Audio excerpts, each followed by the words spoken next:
Hey everyone, and welcome back for another deep dive. Today we're going to be looking at how Seventh-day Adventists approach interfaith relations. Okay. It's really interesting, especially in light of this recent event that happened in Palermo, Italy. Yeah, you're talking about the Catholic Archbishop preaching in an Adventist church, right? Yeah. It's definitely been raising some eyebrows, and we've got coverage from the Archdiocese itself, and then some pretty strong opinions on it from the Advent Messenger blog. Oh, yeah. So we've got a good sense, I think, of the internal debate that's going on. Yeah, absolutely. I mean, this was not your typical interdenominational kind of get-together. Right. The Archbishop was actually preaching on the theme of faith in the Lord Jesus Christ unites us and creates more relationships of friendships and brotherhood. He even called the Adventist church a common house. Wow. So that's pretty bold. It is. Yeah. And the Advent Messenger blog is really pushing back hard on this. Yeah. They're saying that this event is basically Adventism cozying up to like a papal New World Order kind of thing. Yeah, it definitely highlights the tension between wanting to be open and engaging in dialogue with other faiths, but also maintaining that distinct Adventist identity. Yeah. So where do we begin to unpack this? Well, luckily, we've got this official guidance from the Seventh-day Adventist Church's General Conference Oh, perfect. on interfaith and interchurch relations, Okay. written by Dr. Ganoon Diop. Perfect. Yeah, let's hear what the official stance is, because clearly some Adventists are really uncomfortable with what happened. Absolutely. So Dr. Diop's guidance emphasizes that, the primary mission Yeah. is still witnessing to Jesus Christ, right? Sharing what they call the eternal gospel. Okay. But their approach is really specific. Okay. It's about constructive dialogue, reasoned arguments, peaceful persuasion. No fire and brimstone here. Interesting. In fact, they explicitly advocate against, using inflammatory rhetoric or denouncing other denominations. Okay, so that already seems a little bit at odds with what the Advent Messenger is saying. Right. Because they seem to be pretty fired up about all of this. Yeah. But is this peaceful persuasion thing, is it just strategy? Or is there something deeper at play here? It's much deeper than strategy, I think. Okay. The Seventh-day Adventist Church really is committed to religious liberty, Okay. not just for themselves, but for everybody. And their official working policies even states the rightful religious liberties of all people. Wow. So they're advocating for freedom of religion, even for groups whose beliefs they might disagree with. Absolutely. That's pretty radical. It is. And Dr. Diop puts this in a historical context Okay. by comparing it to the persecution faced by early Christians under the Roman Empire. Right. And their focus on Christ's sovereignty and their faithfulness through those trials Yeah. seems to have really shaped how they view religious liberty today. So they're basically saying, hey, we've been there, we get it. Yeah. You can believe what you want to believe, even if we think you're wrong. But how do they balance that with their desire to also share their own message, which they clearly think is the right one? It's a balancing act for sure. And to understand that balance, I think we need to delve a little bit into the theological foundations of their worldview. Okay, so let's get theological. What are some of the core beliefs that kind of shape how they engage with other faiths? Well, the Sabbath is huge for them, right? They see it as a symbol of God's sovereignty and human dignity. Okay. Dr. Diop even calls religious liberty a gem that reflects those core truths that are embodied in the Sabbath. So the Sabbath is more than just about resting on a Saturday. Right. It's really tied into their understanding of how God interacts with humanity. Exactly. Okay, what else? Another really central belief is this concept of direct access to God. Okay. This comes from their Reformation roots, and it kind of stands in contrast to traditions that emphasize intermediaries like priests or saints. Right, so having that personal, unmediated relationship with God. Exactly. But how does that work when you're trying to have a conversation with people who believe in praying to saints? Right. Or having a priest intercede for them? Yeah, that's where things get really interesting and potentially tricky. Yeah. Dr. Diop is pretty clear that Adventists do not recognize the mediation of any creature Okay. when it comes to approaching God. Mm-hmm. And this doesn't mean they disrespect other religious figures, Right. but it definitely highlights a pretty fundamental difference in how they approach faith. Yeah. I can see how that could make some interfaith dialogues a little awkward, to say the least. Yeah, absolutely. Especially if you've got someone saying, oh, we need to pray to Mary, and the Adventist is thinking, well, that's not how this works.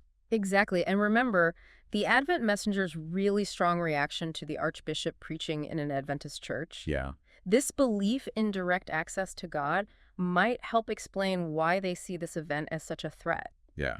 To them, it could feel like blurring the lines between two fundamentally different ways of relating to the divine. That's a really good point. It's not just about theological nitpicking. Right. It's about core beliefs that really shape how you see the world, how you understand God, and how we should connect with the divine. Right.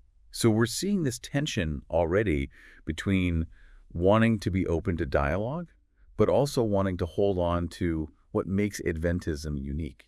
And that tension isn't going away anytime soon, I think. Yeah. This event in Palermo is a perfect example of how those tensions are playing out in the real world. Yeah. And it's forcing Adventists to really wrestle with some tough questions about how to navigate these complex interfaith encounters. Absolutely. A lot to unpack here. Yeah, but before we dive deeper into those questions, I think it's helpful to take a step back and look at the bigger picture for a second. Okay. How does this Adventist experience fit into the broader landscape of interfaith relations today? Yeah, good point. We can't just stay focused on this one event, as fascinating as it might be. Right. We need that broader context to really understand what's going on here. Exactly. And that broader context might surprise you. Okay. Because while the world is becoming increasingly diverse and interconnected, Right. there's also this growing push towards... Well, this is making my head spin a little bit. Yeah. On the one hand, you've got this push for, everybody to kind of get along. Right. And on the other hand, you've got these groups like the Adventists, and I'm sure a lot of other groups, Yeah. who really feel like they have a unique truth to share. Mm-hmm. So how does that fit into this whole kumbaya picture? It's a paradox for sure. Yeah. And, what's fascinating is this push towards unity you're talking about. Yeah. It often comes under this banner of ecumenism, Okay. which is basically the idea of promoting greater unity between different Christian denominations. Okay, so not just interfaith dialogue in general, but Yeah. specifically trying to bring Christian groups closer together. Right? Yeah, I could see why that would be really appealing to a lot of people, especially in a world that feels so divided right now.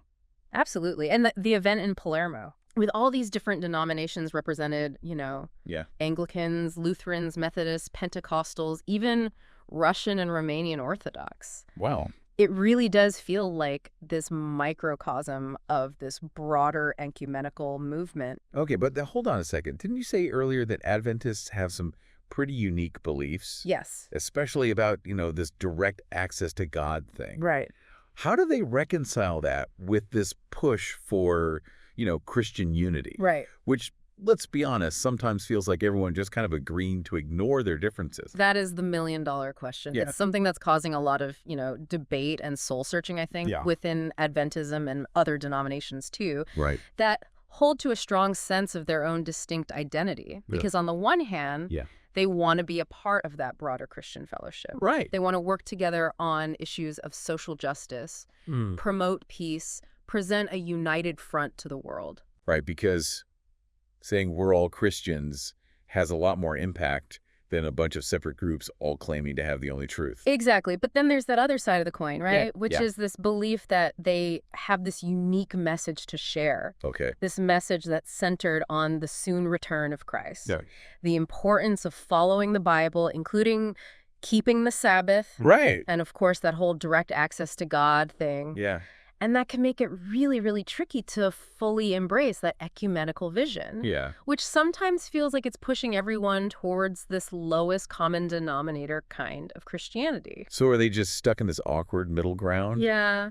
Wanting to be part of the club, but also wanting to stay true to their own thing? It is a tightrope walk. Yeah. And, Dr. Diop, in his guidance on interfaith relations, Yeah. tries to offer a path through this really thorny terrain. Okay. He emphasizes the importance of dialogue, respect listening to others, but he also cautions against compromising those core Adventist beliefs. Yeah. It's like he's saying, we can be friends, we can work together, but we're not going to pretend we're all the same. I appreciate that honesty because let's be real. Yeah. If everyone just blends together, Right. what's the point of having different denominations in the first place? Exactly. You might as well just have one giant Christian blob. And the Adventist perspective, while challenging, I think actually brings a really valuable contribution to this whole conversation. Okay. Because they're forcing us to confront a very fundamental question. Which is? What does Christian unity actually mean? Is it about everybody believing the exact same things? Right. Or is there space for some real diversity within that shared faith? That's a good question, and honestly, one that I hadn't really considered before. Yeah. I always kind of assumed that the goal of ecumenism was to eventually get everybody on the same page, Right. doctrinally Right. speaking, but maybe that's not only unrealistic, Yeah. but it also misses the point. It might be. Because if you erase all the distinctions, Yeah. you also erase the unique gifts Mhm. and perspectives that each tradition brings to the table. Right. And isn't that part of what makes Christianity so rich and diverse in the first place? That's a really interesting way to look at it. Yeah. So maybe instead of trying to force everyone into the same mold, Right. the focus should be more on how to build bridges of understanding Exactly. and respect while acknowledging that, hey, we're going to disagree Yeah. on some pretty fundamental things. That's a much more nuanced and frankly more realistic approach. Yeah. Because let's be honest, even within denominations, Re- you'll find people with different interpretations and beliefs. Of course. So expecting everyone to agree across denominational lines is probably setting the bar a little too high. Totally. It's like expecting all Democrats and Republicans to suddenly see eye to eye on everything. Right. Not going to happen, but maybe that's okay. Right. The goal shouldn't be perfect agreement, Yeah. but rather finding ways to coexist peacefully, Exactly. learn from each other, and work together on the issues where we do find common ground. Now you're talking. Yeah. Because at the end of the day, Yeah. aren't those the things that really matter? Yeah. Building relationships, working for the common good, Mhm. and respecting each other's right to believe what they believe, even if we don't agree. Absolutely. And honestly, I think the Adventist perspective, Yeah. with all its complexities and tensions, might actually be a really valuable guide Yeah. for navigating this whole messy, Yeah. beautiful world of interfaith relations. That is massive. They're kind of like the canaries in the coal mine, you know, Yeah. showing us where the real challenges and opportunities lie. That's a great analogy because they're not shying away from those tough questions. Yeah. They're wrestling with them out in the open, Right. which might be uncomfortable for some, Yeah. but it's ultimately, I think, more honest and more helpful for the rest of us who are trying to figure out how to live and believe Right. in a world that's increasingly diverse and interconnected. This has been a truly insightful conversation. Yeah. Let's pick back up right here in our next episode to go deeper into the complexities of interfaith relations. Welcome back to our deep dive on interfaith relations and Seventh-day Adventism.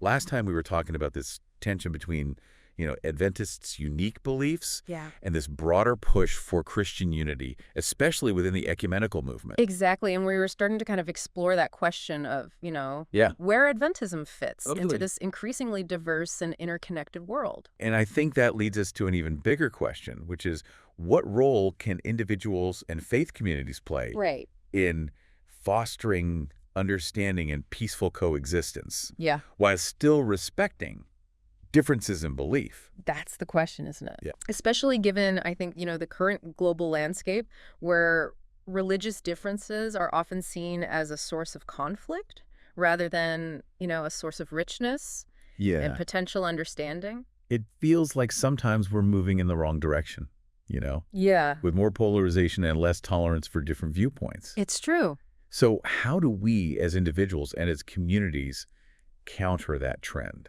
It's definitely an uphill battle, but I think one of the most important things we can do is to try to model that respect and openness in our own lives. Okay.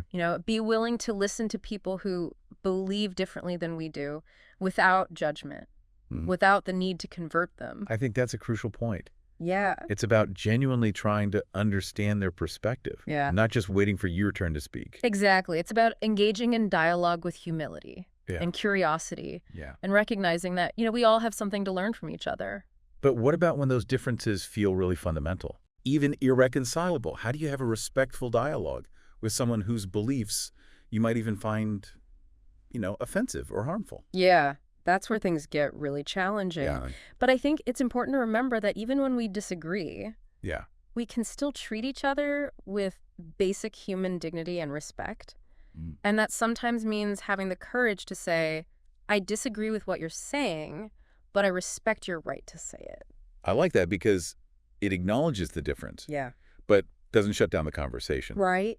But beyond individual interactions, Yeah. what can faith communities do to promote, understanding and peaceful coexistence. Well, I think that one of the most powerful things that faith communities can do is to model interfaith cooperation and collaboration. Yeah. You know, this could involve working together on social justice issues, Right. organizing interfaith dialogues and events, or simply reaching out to other faith communities in their neighborhoods to build relationships and understanding. Those are all great ideas. And it's a good reminder that, interfaith work doesn't have to be solely focused on theological debate. Exactly. It can be about working together to make the world a better place, regardless of our religious differences. Absolutely, because at the end of the day, we're all sharing this planet. Right. And we all have a responsibility to try to create a world where everyone feels safe and respected, regardless of their beliefs.